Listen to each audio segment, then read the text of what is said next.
ja käiduta saigi. Kell on 2. Mis see siis teeb? Natukene alla 4 tunni käisin ära. Kuidas oli? Ühtegi roomajat ma ei näinud. Selles suhtes, et madu.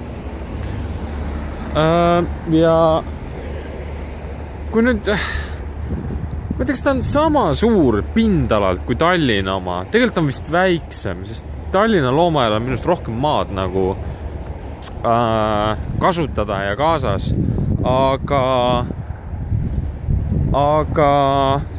no siin oli see, tundus olevat see loomade olukord nagu selles suhtes parem, et suuremad alad ja puurid. Aga nii palju, kui ma mäletan ja tean, siis Tallinn on ka minust sinna poole juba teel.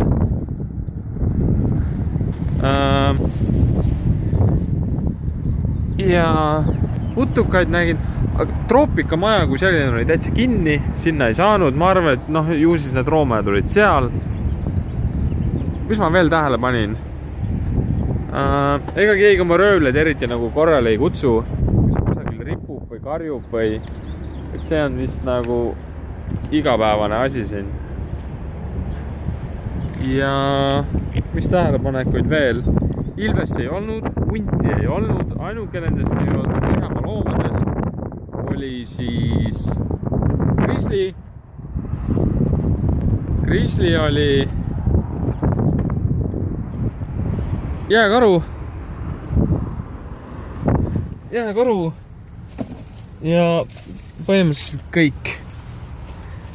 Ei, aga muidu oli siuke tore, armas looma, et siuke pisikene, siuke hea õpetada paari tunniga läbi. Ma ütlen, et minu arust on tunne, et Tallinna või jah, et Tallinna oma on nagu pindalalt suurem. Just isegi rohkem vaadata. Kaamleid ma ei näinud. No meil on igasugune alpinaarium ja muud siuksed asjad. Et armas loomad, jah, siuke kena ja pisike hea perega käia. Nii-öelda lasteloomad oli ka, kus ma läbi käisin. Põhimõtteliselt sama nagu meil. Ja nii edasi ja nii edasi ja nii edasi. Ja head aega nüüd. Aitäh tähelepanu eest!